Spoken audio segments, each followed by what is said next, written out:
All right, speaking, of course, with the metrics for the day. Oil prices, as we just said, Russia supporting more cuts. 87.12 Brent crude, 83.96 West Texas Intermediate natural gas is down. Currencies or crypto, where do we go? As far as, there we go, currencies. $1.08 gets you a euro, 26 gets you a pound, appreciating there. 145.45 is the yen against the dollar, been maintaining that level for quite a while.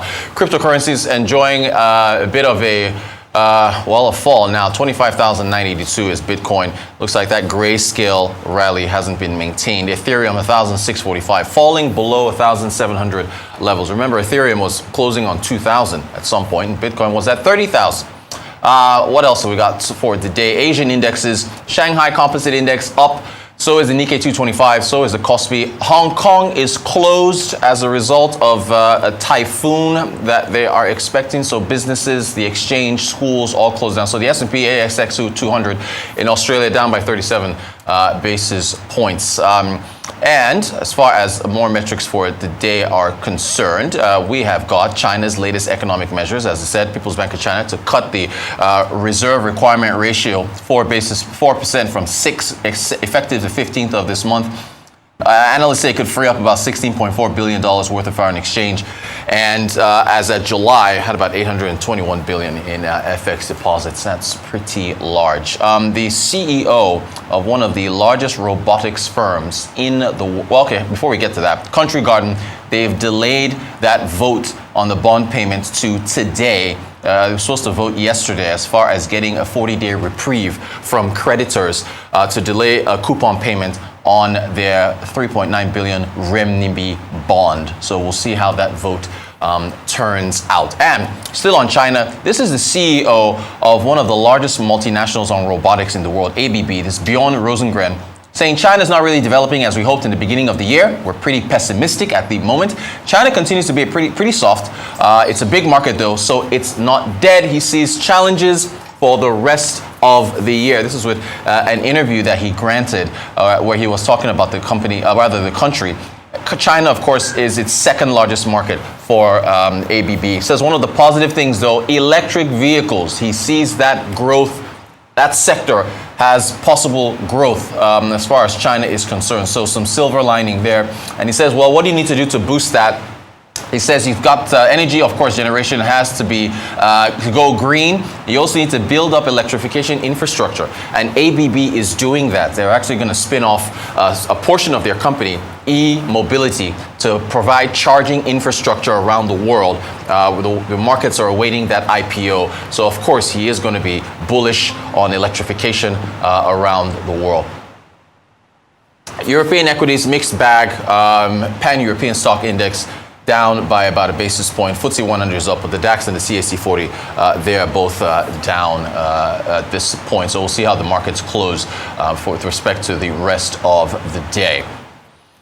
All right, so yeah, we'll get into those PMI numbers with our eyes business analyst Bode in just a moment. Meanwhile, Marie Dirion, who is the managing director of global sovereign and sub-sovereign risk at Moody's, has told reporters that the global economy is set to slow down as inflation remains stickier than expected, but has added that there may be some pockets of resilience. Now, Dirion said the slowdown can be attributed to three factors: higher interest rates that persist, China's slowing growth that we just looked at, as well as financial system stresses. So let's go to our rise business analyst, Bode Ososami. Bode, good morning to you. Thank you so much for joining us. Those PMI numbers that we just flashed on the screen, how are you interpreting them as far as Europe, China, the UK are concerned? Good morning, Reuters. Well, it does look like in Europe, recession risk could be getting even more, palpable, if you like, as we say, deepening of these PMIs in negative territory. But the Eurozone manufacturing sector is still under intense pressure midway through the third quarter. The PMIs are another revision, so they're either mostly lower revisions, or we're just not seeing any improvements at all. We continue to see dropping new orders and rapidly depleting backlogs of work, which of course puts a considerable squeeze on production. Also, factory employment levels continue to fall, albeit marginally, while purchasing activity was slashed once again as companies maintain their efforts to run down stocks at 43.5. That's manufacturing PMI for Europe, less than the previous estimate of 43.7. It looks like it's going deeper into contraction. Germany manufacturing PMI came in at 39.1. That's the same number we had before, but close to July's 38.8, despite rising slightly, which owed almost entirely to the supplier delivery time subcomponent. The index posted its second lowest reading since May 2020 and was still firmly inside sub 50 contraction territory. That's increasingly obvious. So, of course, Germany is obviously still struggling. No improvement there. Euro area headline inflation, came in at unchanged last month at 5.3%. Core inflation fell to 5.3% as well. Also, service inflation edged slightly lower to 5.5%. So ECB is definitely going to still be hiking, which of course isn't good news. For the UK, the S&P manufacturing PMI was revised slightly lower to 43.0 in August, up from the preliminary estimate of 42.5. So my summary, China obviously is ahead in its signs of a rebound. Just like you said, in the UK, there are hopes for market resurgence, but not yet quite evident yet in the data. While for Europe, especially Germany, even as the government this week accelerates its measures to revive the economy, the data is still looking very weak. Speaking of data and weakness, China, can you bring us up to speed, I guess, on what you make of the move to cut that reserve requirement ratio for banks?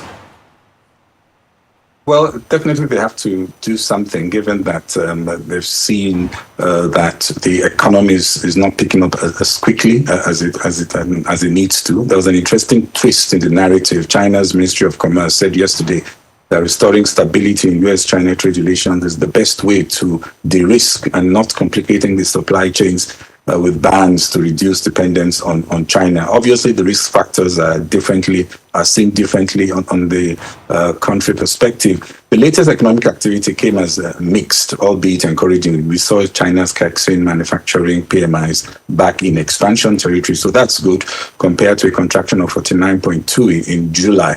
But we also saw the National Bureau of Statistics numbers, which improved to just 49.7, still in contraction in August, as against the 49.3 contraction in July. So Beijing is not holding back measures. They know that they still have to stimulate the economy. Additional new measures expected to help the property sector would include relaxing home purchase curbs and removing price caps on new homes. And also on the monetary side, this morning, the PBOC announced 200 basis point cuts to financial institutions' foreign exchange reserve requirements from 6 to 4% to increase liquidity and stabilize renminbi. This was after the PBOC announced nationwide down payments would be uniformly set at 20% for first-time home buyers and at 30% for second-time buyers. So quite a spate of measures that, they're pushing. The data is still not looking good. We got new home sales by China's 100, the value of new home sales by China's 100 largest real estate companies. It fell 34% compared to a year earlier. So a lot of work has to be done in China, but we are beginning to see early signs of firmer rebound that was expected later in the year. Now, oil prices creeping up. How's the week ending for crude oil dynamics? Well, it was looking up. It's all about tightening supplies, I think. Lower inventories and OPEC cuts countered, of course, by this still sense of weak demand with uncertain growth. Analysts expect Saudi Arabia to extend voluntary oil production cut of 1 million barrels a day, extend that into October. And Russia also announced that they're going to be doing more cuts. Some are talking of $90 oil. We could draw OPEC supply back to the market, incentivize U.S. shale producers to increase drilling. I'm not sure we'll see $90, at least not on a sustainable basis. But oil prices are broadly higher this week. We saw sharp draws on U.S. inventory. Commercial inventory was down 10.6 million barrels from last week, despite the release of over 100 million barrels. That's year to date. That's 22% of the U.S. strategic petroleum reserve from last year. So all producers are trying to fill the gap by increasing production to 12.8 million barrels per day in August, up from 12.2 million a month and 12.1 million a year earlier. So my sense is, yes, Russia say they are going to have more cuts to their exports. All that is continuing, but I think it's still the demand we should watch. The forecasts are still quite pessimistic from an economic perspective. The U.S. government is pushing to flood the market to suppress prices, selling off its strategic stockpile, especially ahead of the elections. Iran is also coming back to the market. I understand much more oil than we thought has been coming in from Iran since the ban on its exports kicked in 5 years ago. So quite a lot going on. But I'm still betting on at best mid-80s average for Brent crude for the rest of the year. But we can't rule out the fact that recent China's revived factory activity could stoke oil demand appetite. All right, we'll see how things work out there. And looking forward to those U.S. non-farm payrolls later in the day. Arise business analyst Bode Ososami. Bode, thanks for taking us through the headlines. Appreciate your insights as always.